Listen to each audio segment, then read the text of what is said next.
Hi guys, welcome back. मैं हूँ दीक्षा और आज की वीडियो में मैं बात करने वाली हूँ। किसी का कहना ये है कि दी लगातार मेरे एसपी मेरे ड्रीम में आ रहे हैं, लेकिन मैं मेरी विश से बहुत ही ज़्यादा डिटैच फील कर रही हूँ दी।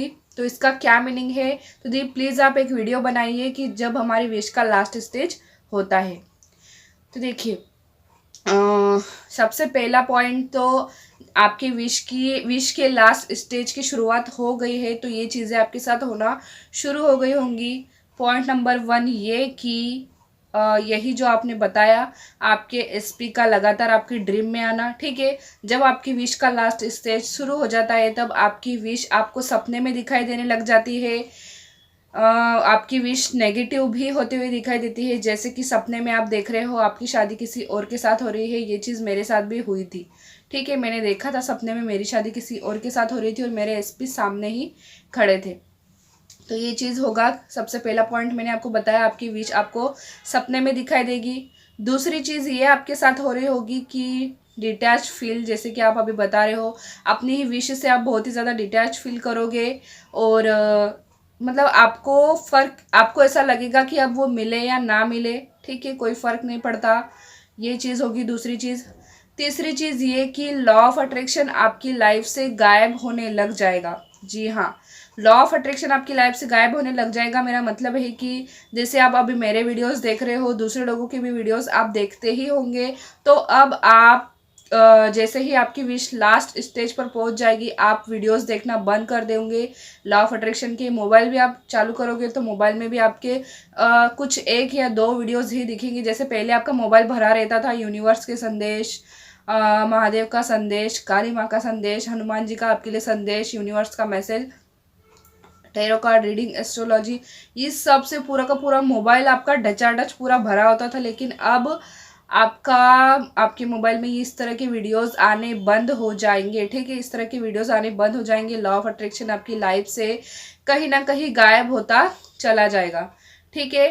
और चौथा साइन ये होगा कि आपको मतलब आपके साथ फैमिली के साथ आपका जो पहले झगड़ा चलता था, बहस चलती थी, फैमिली ताना मारती थी, बात बात पे बहस, बात बात पे झगड़ा, वो सब अब नहीं होगा। बिल्कुल ठीक होने लग जाएगा। कोई झगड़े नहीं होंगे, किसी से कोई बहस नहीं होगी, ठीक है। सब लोग आपको पसंद करने लगेंगे, फैमिली में, फ्रेंड्स में, ठीक है। फ्रेंड्स से तो बात नहीं होगी क्योंकि मेरी भी नहीं हो रही थी उस टाइम। तो हो सकता है आपकी आपके फ्रेंड से बात हो जाए, लेकिन फैमिली में जो कुछ भी चल रहा था आपकी, वो बिल्कुल ठीक होने लग जाएगा, ठीक है। और पांचवा पॉइंट ये होगा कि आपको ना कुछ चीज़ें होने से पहले ही पता चलने लग जाएगी। मतलब आपकी ना आंख भी फड़कने लगेगी। अब सब लोगों के साथ ये चीज़ हो रही है या फिर होगी या नहीं मुझे नहीं पता, लेकिन मेरे साथ हो रही थी। मेरी ना आंख फड़कने लग जाती थी, कभी बाएं तो कभी दाएं। मतलब अगर मेरे फैमिली में, मतलब फैमिली में बोल रही हूँ, रिश्तेदारों में, जैसे महाराष्ट्र में अगर किसी की डेथ हो गई हो तो उसकी डेथ होने से पहले ही मेरी आँख फड़कने लग जाती थी। जैसे कि अगर वो लोग मेरे पापा के रिलेटिव्स में कोई होंगे तो, ठीक है। मतलब इस प्रकार से होगा। अगर किसी की फैमिली में कुछ अच्छा होने वाला होगा, जैसे कि आपके कोई दूर के रिश्तेदार है, उनके यहाँ बेबी आने वाला है, ठीक है, तो वो बेबी आने के पहले आपकी आँख फड़कने लग जाएगी। कुछ अच्छा या कुछ बुरा होने से पहले आपकी आँख फड़कना शुरू हो जाएगी, ठीक है। ये पांचवा पॉइंट था। छठा पॉइंट ये होगा कि आपको अंदर ही अंदर, मतलब नेगेटिव चीज़ें आपके साथ होंगी, लेकिन आपको अंदर ही अंदर ये फील होगा कि नहीं, मेरे लिए सब कुछ ठीक हो जाएगा, मुझे मेरी विश मिलेगी ही मिलेगी, मेरी विश पूरी होगी। इसी साल मेरी विश पूरी होगी या फिर अगले साल ही मेरी विश पूरी होगी। मतलब वो जब पूरी होने वाली होगी, वो टाइम आपको अंदर ही अंदर पता चलने लग जाएगा। सातवां पॉइंट ये है कि चीज़ें बिगड़ती चली जाएंगी, ठीक है। भले ही फैमिली का व्यवहार ठीक हो गया हो आपके साथ, लेकिन आपकी विश से रिलेटेड जो चीज़ें हैं वो बिगड़ती चली जाएंगी। मतलब कि अगर मैं कहूँ कि जैसे आप चाहते हो कि आपकी शादी आपके स्पेसिफिक पर्सन के साथ हो, लेकिन आपके लिए दूसरे ही रिश्ते आना ऐसे शुरू हो जाएंगे, बिल्कुल एक के बाद एक, एक के बाद एक। ऐसे रिश्ते, जैसे आज कोई रिश्ता आया है तो 4 दिन बाद और आ जाएगा, और 6 दिन बाद और दूसरा आ जाएगा। रिजेक्ट भी होते जाएंगे रिश्ते, एक के बाद एक आते जाएंगे आते जाएंगे आते जाएंगे, ठीक है।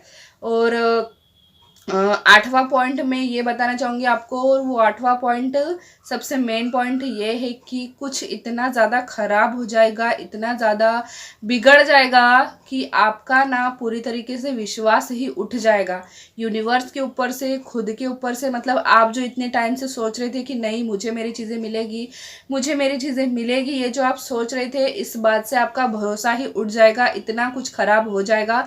जैसे कि मेरी सिचुएशन में हुआ था, सारे साइन मिल रहे थे, सब कुछ अच्छा हो रहा था, सब कुछ चल रहा था, मैं फैमिली की बातें मान रही थी, फैमिली मेरे बातें मान रहे थे, सब कुछ सुधर सा गया था, ठीक है। लेकिन और मन में एक विश्वास सा था कि चाहे कुछ भी हो जाए मुझे मेरी विश मिलेगी। लेकिन सबसे लास्ट में क्या हुआ कि मेरी सगाई किसी और के साथ हो गई थी, किसी और लड़के के साथ सगाई हो गई थी, जो कि मेरे लिए सबसे बद से बदतर बात थी। और बिल्कुल मतलब ऐसा लग रहा था कि मैं टूट गई थी बिल्कुल ही। मतलब ऐसा विश्वास उठ गया था, हर चीज़ पर से विश्वास उठ गया था, भगवान से विश्वास उठ गया था।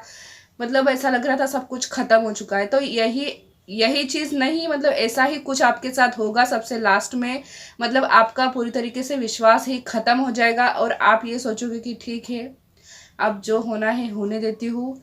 आप जो और नई चीज़ आपकी लाइफ में होगी उसके लिए आप बिल्कुल खुद को रेडी कर लोगे। जैसे कि मैंने भी सोचा था ठीक है अब सगाई किसी और के साथ हो गई है तो जी लेंगे किसी और के साथ ही। तो ये जो एकदम खराब वाला जो 8वां पॉइंट मैंने बताया है ये होगा, बस उसी के बाद आपको आपकी विश के लिए एक्शन लेने का इंट्यूशन आएगा और आपकी विश पूरी होगी, जैसे कि मेरे साथ हुआ था, ठीक है। सबसे लास्ट में मुझे इंट्यूशन आया, मैंने वैसा ही किया, एक्शन लिए मैंने, मेरे एसपी ने, और हमारी विश पूरी हुई। और आज हम दोनों साथ में हैं और हैप्पी मैरिड लाइफ जी रहे हैं। तो मिलेंगे अगले वीडियो में, तब तक के लिए अपना ध्यान रखिएगा, बाय बाय।